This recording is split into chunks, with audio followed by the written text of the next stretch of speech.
नमस्कार दोस्तों। आज मैं आप सबसे घुटने के दर्द के विषय में बातचीत करना चाहूँगा। घुटने का जो दर्द है, ये एक आम समस्या है। 80 टू 90% पॉपुलेशन कभी न कभी घुटने के दर्द से परेशान रहता है। कॉमन परेशानी है। रादर कमर दर्द के बाद आई थिंक सबसे ज़्यादा परेशान करने वाली जो दर्द है, जो तकलीफ़ है, वो घुटने का दर्द है।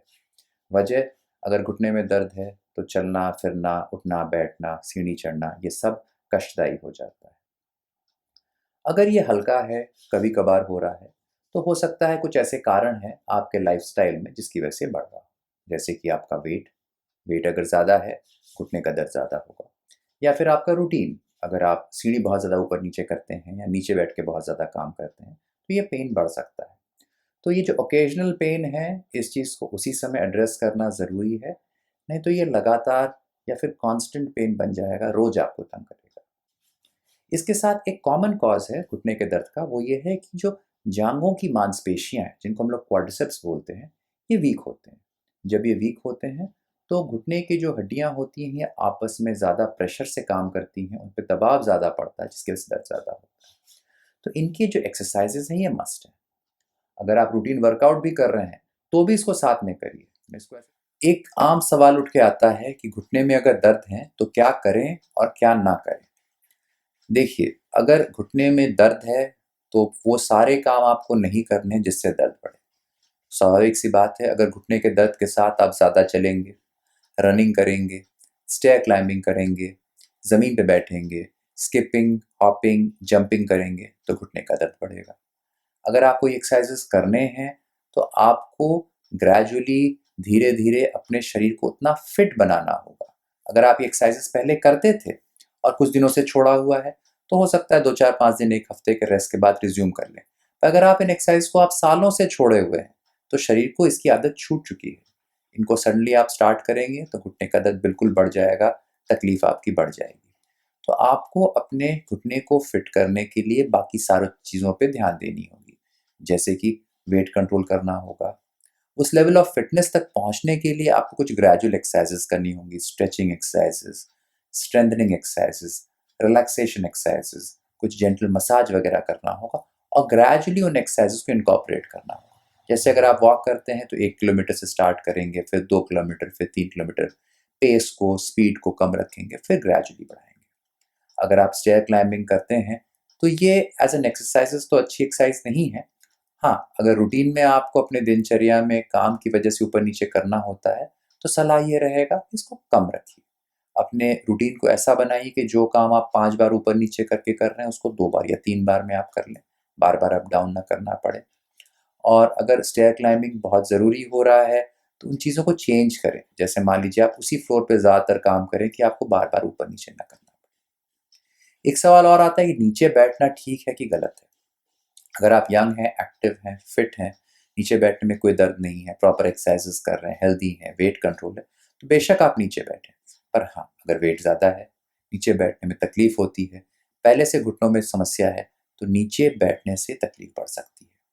एक सर्टेन एज के बाद 50, 55, 60 के बाद नीचे बैठना बहुत एडवाइज़ेबल नहीं है। मतलब टॉयलेट में कमोड लगवाइए, कमोड का इस्तेमाल करिए। अगर पलथी मार के नीचे कोई काम कर रहे हैं, उसकी जगह आप चेयर, स्टूल, मचिया का इस्तेमाल करिए। खाना-पीना टेबल चेयर पे करिए, बेड पे बैठ के करिए, पर नीचे पालथी या उखड़ू मन ना करें।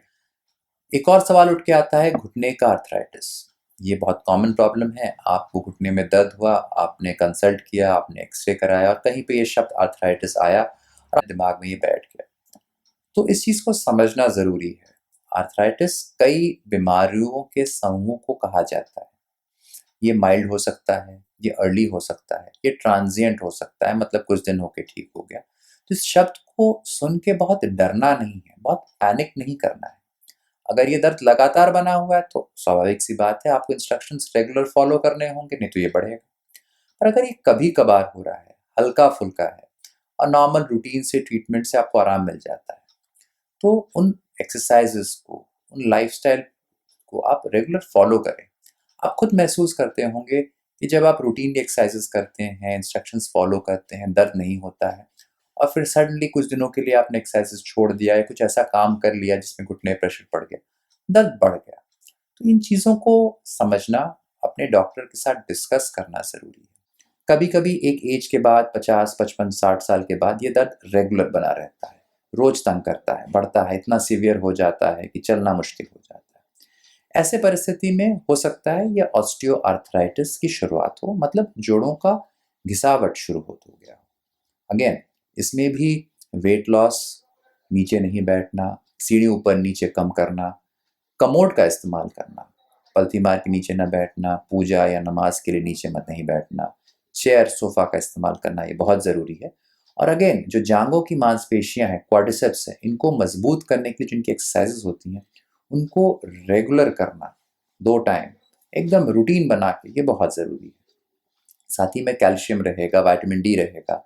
पेन अगर बढ़ता है तो कुछ हो सकता है आपको दवाइयाँ, पेन किलर्स हो सकता है, कुछ सिकाई मालिश बताया जाए, पर ये टेम्पररी है। अगर आपको हल्की फुल्की ऑस्टियोआर्थराइटिस है, माइल्ड टू मॉडरेट ऑस्टियोआर्थराइटिस है, तो lifestyle change, weight reduction, exercise, इन पे आप अहमियत दें, इन पे आप जोर डालें। इन चीज़ों को आप इग्नोर ना करें। अगर इनको आप इग्नोर करेंगे तो ये आने वाले 5 साल 10 साल में और बढ़ता चला जाएगा। फिर वो पोजीशन आती है जब बार बार डॉक्टर को दिखाना पड़ता है, दवाइयों से फ़ायदा नहीं होता, कभी कभी डॉक्टर सर्जरी की भी आपको एडवाइस करता है। अमूमन घुटने का दर्द एक लाइफस्टाइल प्रॉब्लम है, ट्रीटमेंट लाइफस्टाइल है, न कि दवाइयाँ। ट्रीटमेंट लाइफस्टाइल में मॉडिफिकेशन है, न कि सर्जरी। हाँ, अगर उस स्टेज में ये बढ़ चुका है, अगर समय से आपने इसका प्रॉपर कंट्रोल, रोकथाम नहीं किया है, तब रेगुलर दवाइयाँ, रेगुलर ट्रीटमेंट, इंजेक्शन, दूरबीन की सर्जरीज, आर्थ्रोस्कोपी, ऑस्टियोटमी, रिप्लेसमेंट की ज़रूरत पड़ती है। पर ये बहुत कम, 1% से भी कम लोगों को इसकी ज़रूरत पड़ती है। 98 to 99% लोग दवाइयों से, रेस्ट से, एक्सरसाइजेस से, लाइफस्टाइल मॉडिफिकेशन, कंजर्वेटिव ट्रीटमेंट से ही ठीक हो जाते हैं। आशा करते हैं इन चीज़ों से आपको कुछ डाउट क्लियर होंगी। लाइफस्टाइल अच्छी रखिए, हेल्दी डाइट रखिए, वेट कंट्रोल रखिए। उन चीज़ों को न करें जिसके लिए आपका शरीर फिट नहीं है, या फिर उन चीज़ों को न करें जिससे घुटनों में दर्द बढ़ रहा हो। आपका शरीर खुद आपको कह रहा है कि ये चीज़ें न करें, उसके साथ ज़बरदस्ती मत करिए। आपका शरीर आप ही का है, केयर आप ही को करना है, उसको संभाल के आप ही को रखना है। उसको आप जितना संभाल के रखेंगे वो उतना आपका साथ देगा, आपकी लाइफ उतनी कंफर्टेबल रहेगी। एक्सरसाइज ज़रूर करें, पर सही एक्सरसाइज करें। ऐसा कोई एक्सरसाइज ना करें जिसके लिए आपका शरीर फिट ना हो, जिससे तकलीफ पहुंचे।